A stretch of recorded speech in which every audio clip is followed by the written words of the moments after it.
Viewer discretion is advised. There are moments in television history that arrive without warning. They don't ask permission. They don't wait for the perfect time. They explode into existence, reshaping everything in their path. And on that morning, long before anyone realized what was coming, something in the air felt different. The studio was unusually still, a quiet that didn't match the bright glow of the overhead lights. Technicians whispered instead of speaking. Producers checked notes twice, not because they needed to, but because something told them today wouldn't go according to the script. In the center of that world of cables and quiet urgency sat Piers Morgan, composed and steady, his hands folded neatly over the morning's rundown.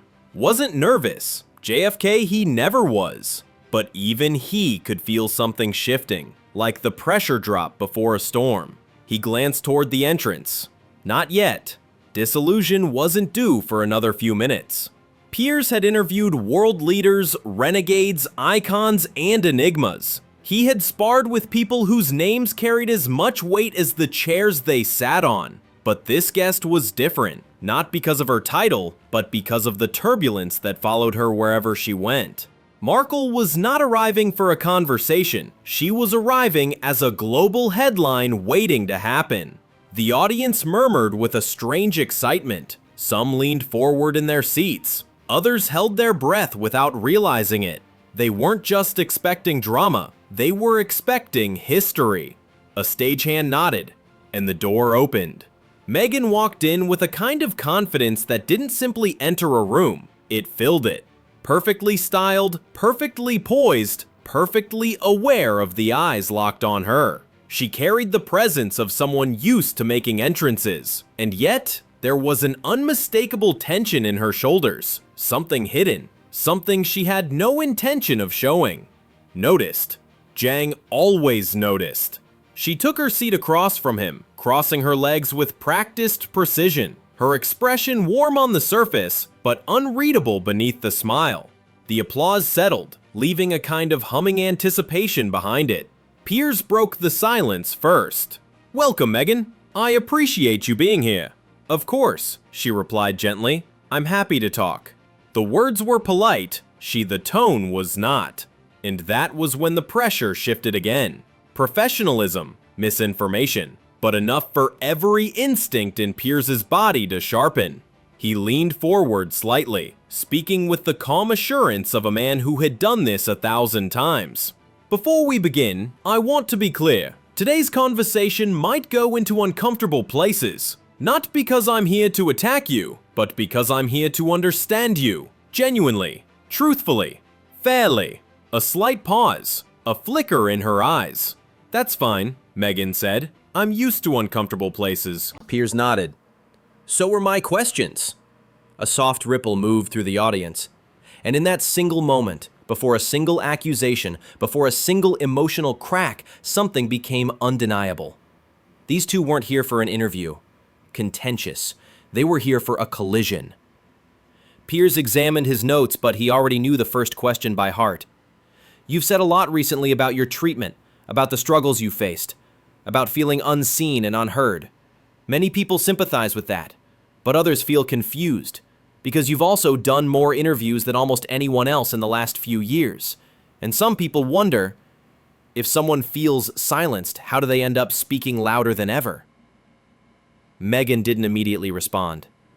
Friction she inhaled slowly, too slowly. Like she was choosing not just her words, but her tone, her weaponry, her armor. "There's a difference," she said, "between speaking because you want to and speaking because you have to. I speak because my story has been twisted, because my truth," he raised an eyebrow just slightly. "Your truth," he repeated.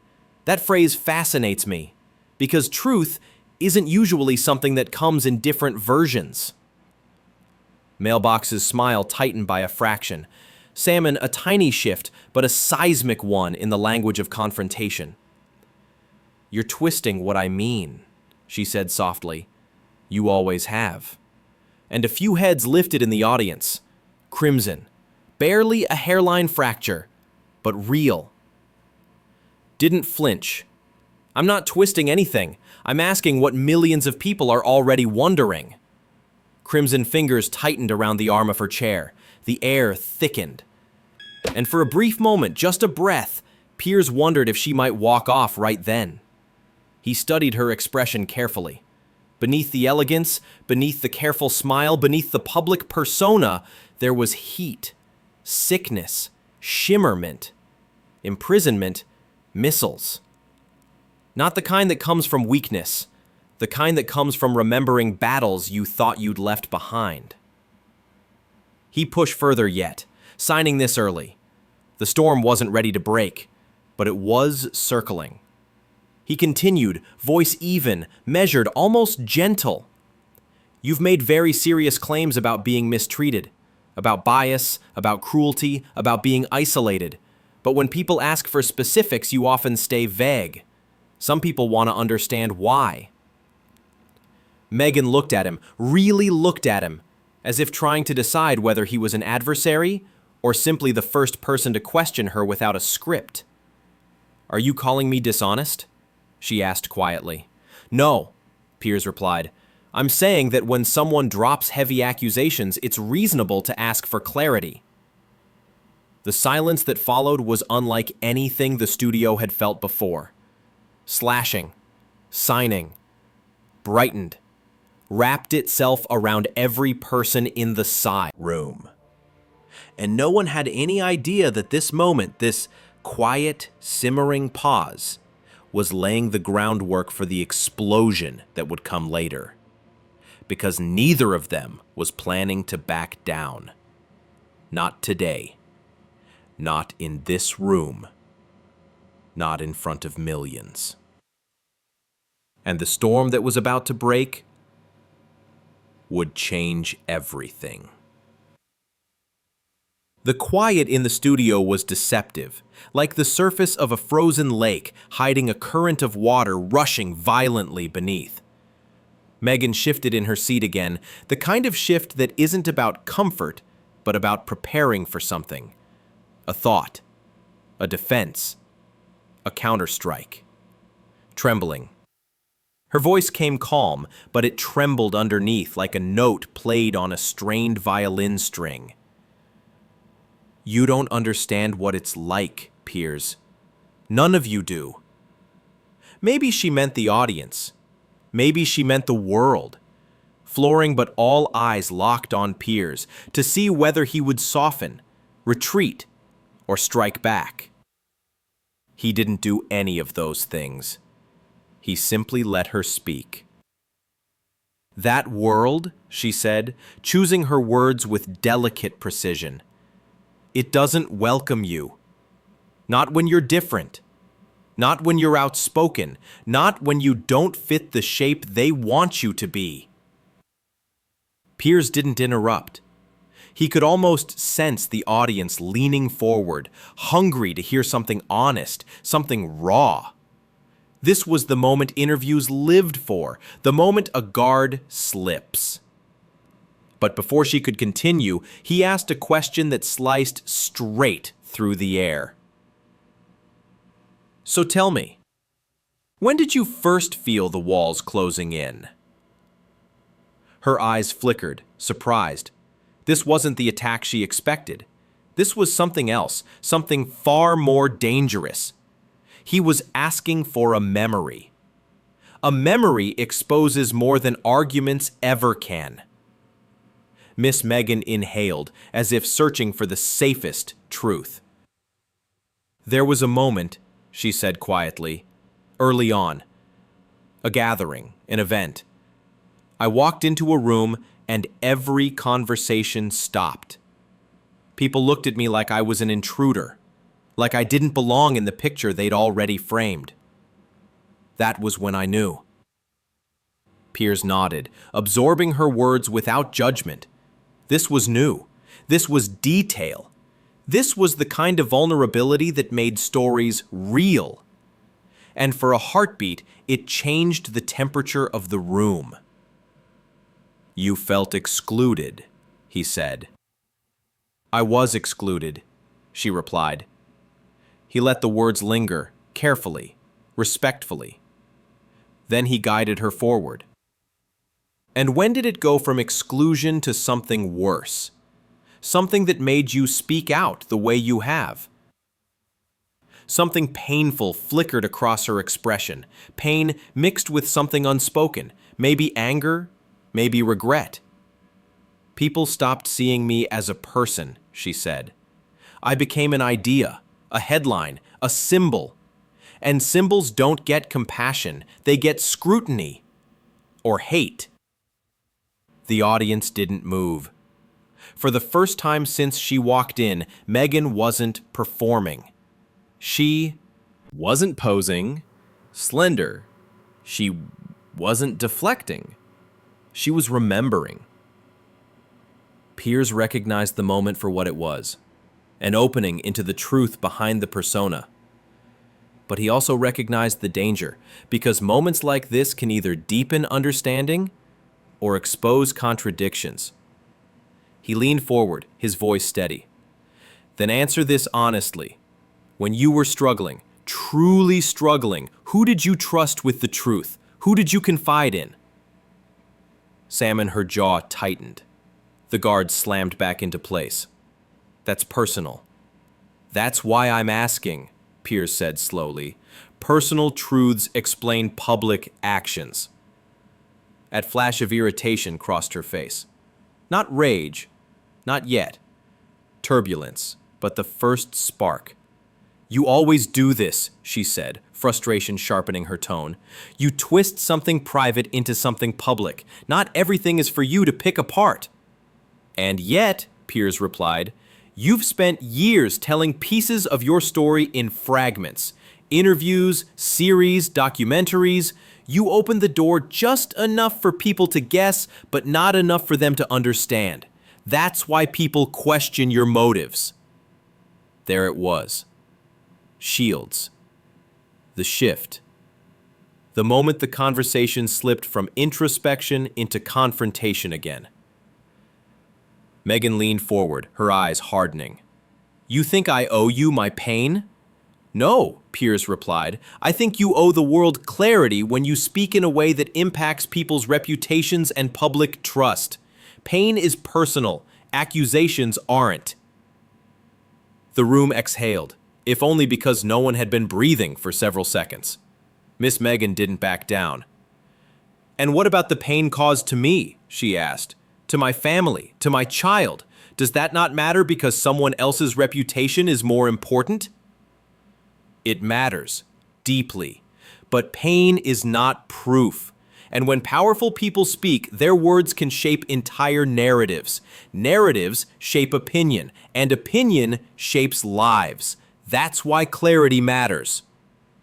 Something in his voice, a cold, calm steadiness, pulled a reaction out of her that she didn't intend to show. Her lips tightened. Her breath caught. Her hands curled slightly in her lap. Power people? She echoed. You're calling me powerful? You have more influence than 99% of people on this planet, Piers replied. Your words move markets. They shift media cycles. They create global waves. That is real power. She blinked, caught between disbelief and resentment. That power, she said quietly, has never felt like power. It has felt like being hunted. And that, Piers said, is where your story becomes complicated. The audience stilled. A cinematic pause, one that held 1,000 meanings in its silence. Because, he continued, most people who feel hunted don't voluntarily step into the spotlight again and again. Most people who want privacy don't keep choosing the stage.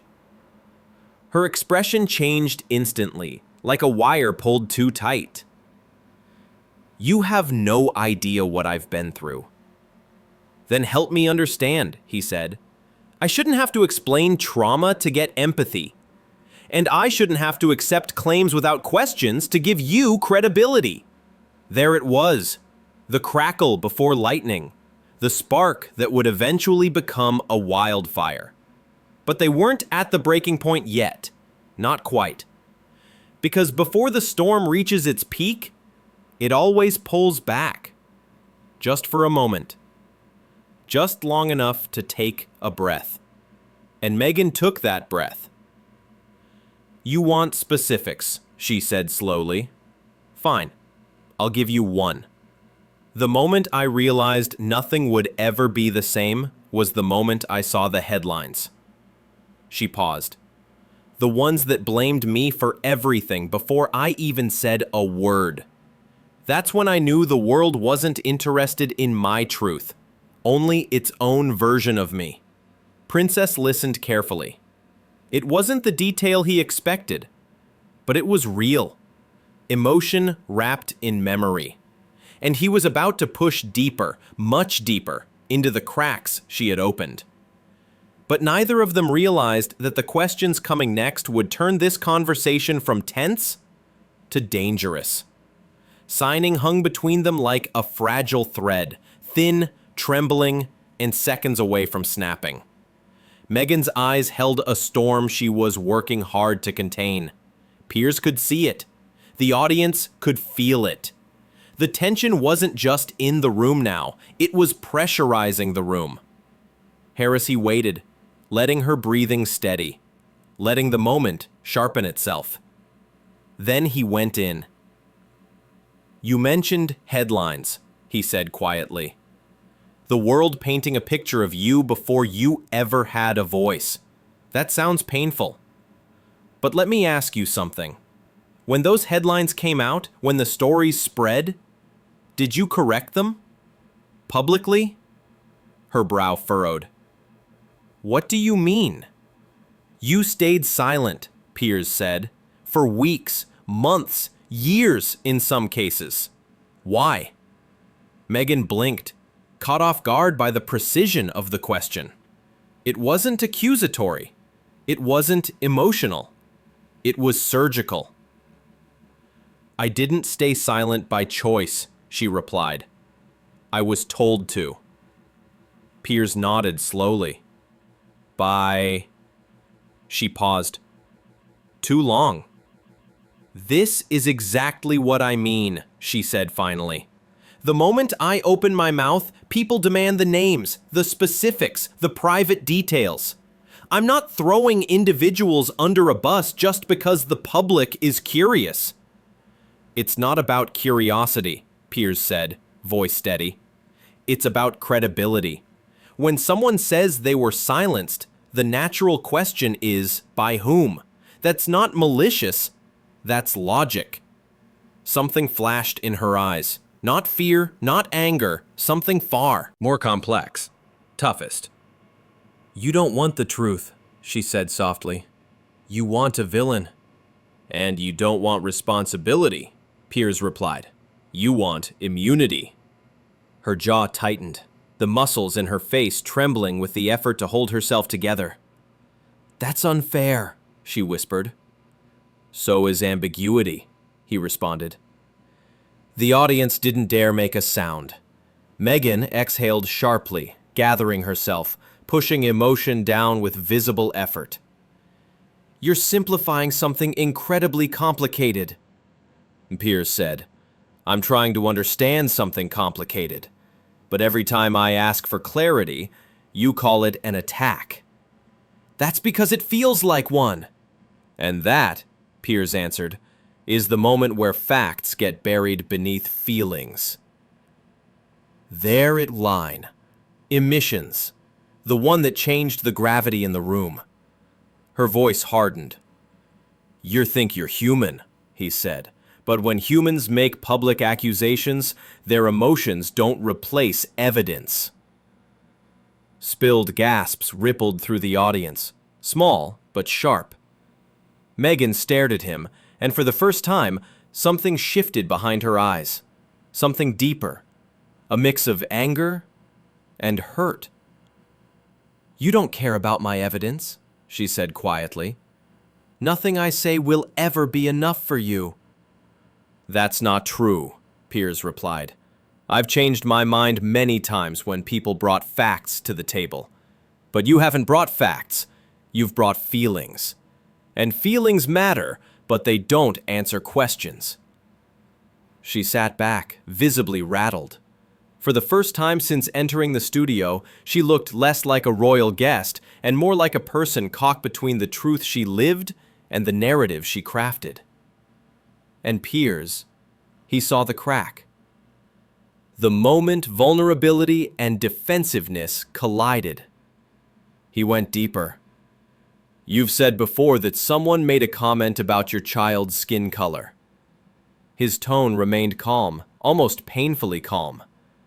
A very serious allegation. A devastating one. So I'm asking, gently, who said it? Her eyes went cold. I'm not repeating it. Then why say it publicly in the first place? He asked.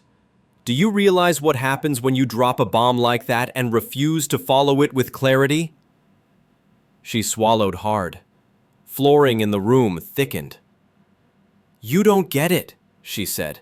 You never have. That moment almost broke me. Hearing something like that about your unborn child, it changes you. It scars you. And you think I should sit here and turn that into entertainment? This isn't entertainment, Piers said softly. This is accountability. Her hand curled into a fist. You think questioning my trauma makes you the hero? No, he said, but blindly accepting stories without scrutiny makes me the opposite. Hauk did it. Fang's expression snapped. Not dramatically, not loudly, but in a way that was unmistakable. A quiet, internal breaking sound. You have no empathy, she whispered. Symmetry didn't blink. I have empathy, he said. What I don't have is blind faith. She shook her head, disbelief and disgust mingling in her gaze. This is why I stopped speaking to you, why I shut you out. Because you don't see me, you never have. You only see what you want to see. And you see yourself as untouchable, Piers replied, as someone who deserves unquestioned sympathy. But sympathy doesn't work that way. It's earned through honesty, through vulnerability, not through carefully crafted narratives. Her breath hitched. Crimson shifted uneasily. The narrative was unraveling. Not because of aggression, not because of shouting, but because of something far worse. Meghan was being forced to confront contradictions she had never been asked to face directly. And Piers, for all his calmness, was pressing harder now, closer to the parts she guarded the most. Meghan, he said quietly, I don't want you to be the villain. I want to understand the truth, but every time I get close to it, you move the target. Her voice trembled. Maybe the truth scares you. Or maybe, Piers replied, it scares you. Sheriff breath stopped. Miss full second.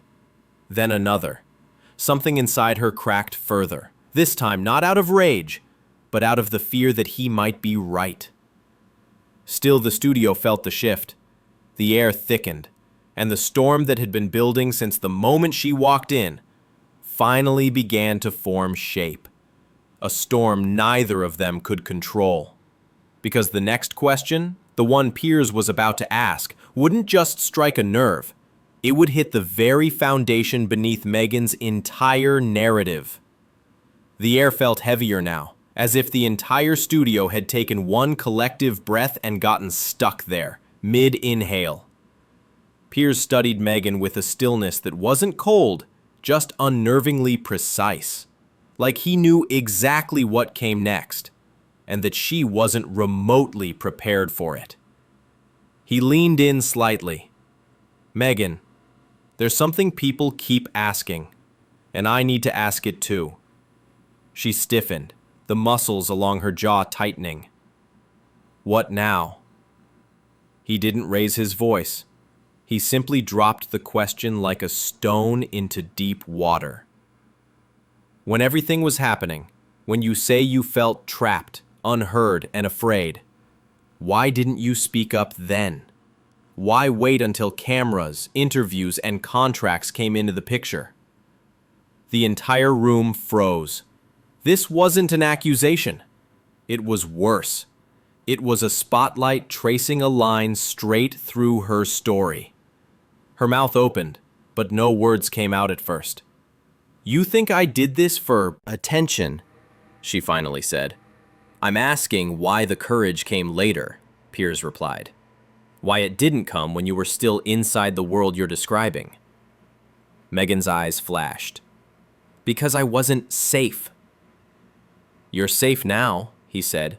"In a mansion, with deals, a platform, security, influence. So tell me, why didn't safety matter when the truth mattered most?"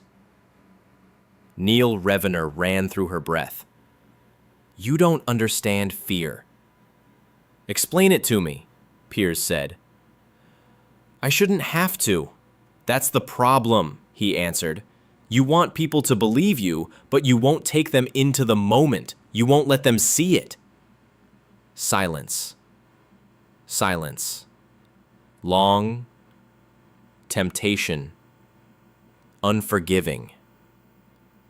For the first time, Meghan's composure slipped, not dramatically, not theatrically, but in a subtle, devastating way. The slightest shake in her voice. "Because I didn't trust anyone." "And yet," Piers said, "you trusted the world the moment you left. Why them, but not the people closest to the situation?" Her eyes widened, not in shock, but in realization. Hull wasn't calling her a liar. He was calling her inconsistent. And inconsistencies are far harder to defend than accusations. "You twist everything," she said quietly. "No," Piers whispered. "I untangle it." Her breath hitched. Smith could feel the room slipping, feel control dissolving between her fingers. "You're doing this on purpose," she said. "Trying to corner me, trying to make me look weak." "I'm trying to understand the story," he replied. "But every time I get close, you build a new wall." Something inside her snapped, not loudly, not visibly, just a subtle collapse, a silent crumble. "You don't know what it's like to have your voice stolen," she said through clenched teeth. Piers didn't flinch. "And you don't know what it's like to watch someone tell half-truths and call it courage." That hit her harder than anything so far. Her posture stiffened, temples lifted, her eyes burned. Her eyes burned. "I'm accusing you," he said, "of hiding." A hush swept through the audience, cold, final, electric. Meghan's breath shook.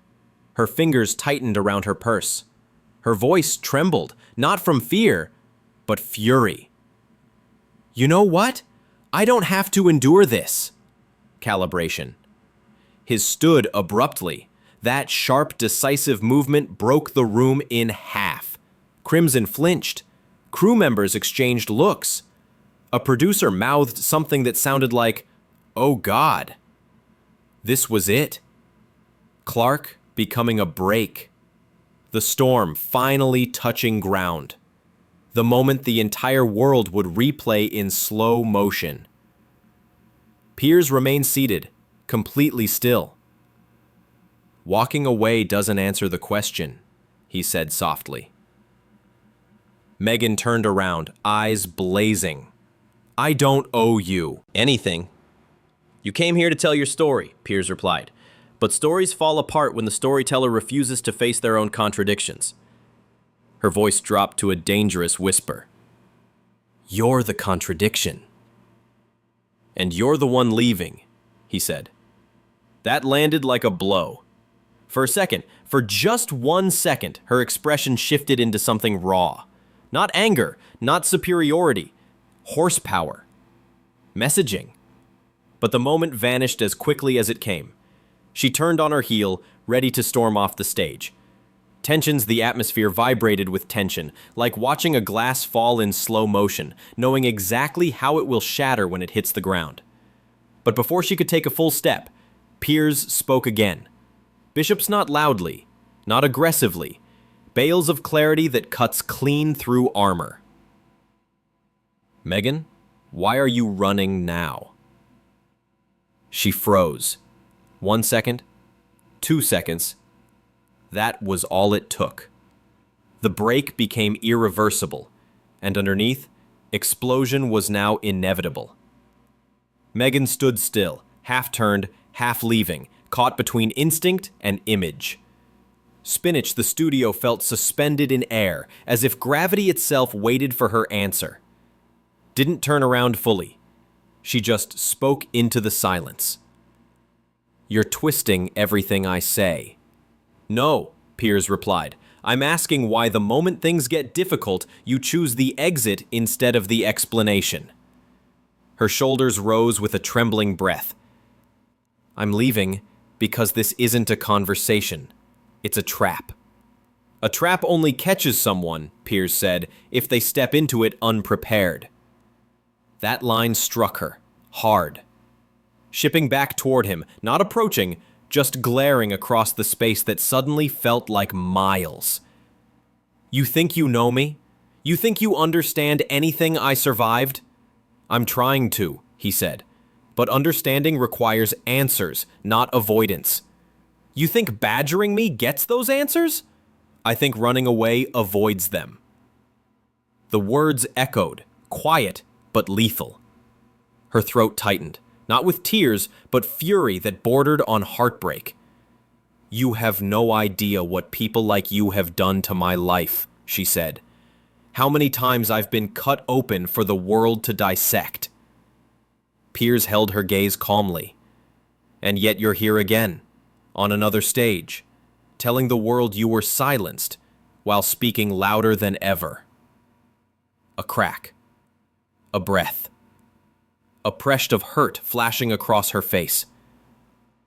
You're impossible, she whispered. And you're inconsistent, he replied. That was it. The final blow, not cruel, just undeniable. She shook her head, disbelief mixing with exhaustion. I'm done. This time when she turned away, it wasn't dramatic. It wasn't theatrical. It was the walk of someone who realized the conversation had just gone somewhere she couldn't control. Her heels struck the floor with sharp, rhythmic taps, the kind that sound final, the kind that sound like a door locking shut behind a chapter. The audience stayed frozen. Crew members didn't breathe. Hamilton, the hum of the lights seemed quieter. Piers didn't chase her with words. He didn't raise his voice. He simply watched her go, then spoke with the softest firmness yet. Leaving won't change the questions. It only leaves them unanswered. Meghan didn't respond. She exited the stage. The door clicked shut. Salmon. Silence. Piers finally turned back to the audience, composed, clear, unshaken. You all saw what happened, he said gently. I didn't shout. I didn't insult. I asked questions. Questions anyone would ask when claims affect millions of opinions and an entire institution. Audience listened, still processing. People say they want transparency, but transparency requires depth, detail, honesty. And when those aren't offered, what are we supposed to believe? He paused, letting the weight settle. I don't want Meghan to be a villain. I don't want her to be a victim. I want her to be clear. And today, clarity walked off the stage. Oppressed, a murmur moved through the room. Piers continued, Truth has a stubborn habit of revealing itself, with or without cooperation. Straightened the papers in front of him, though he hadn't looked at them once. And if asking difficult questions makes people uncomfortable, then maybe discomfort is overdue. that lights dimmed slightly as the segment neared its end. Producers whispered. Crew members moved again. The spell broke. But the moment, the walkout, manslaughter, the unanswered questions would live the walls of the studio. Piers looked into the camera one final time. This isn't about winning. It's about not being afraid to ask what needs to be asked. The show cut to break. The room exhaled. History had been made. Not with shouting, not with scandal, but with a silence that came from the door Meghan Markle chose to close. And the world would replay that silence, again and again.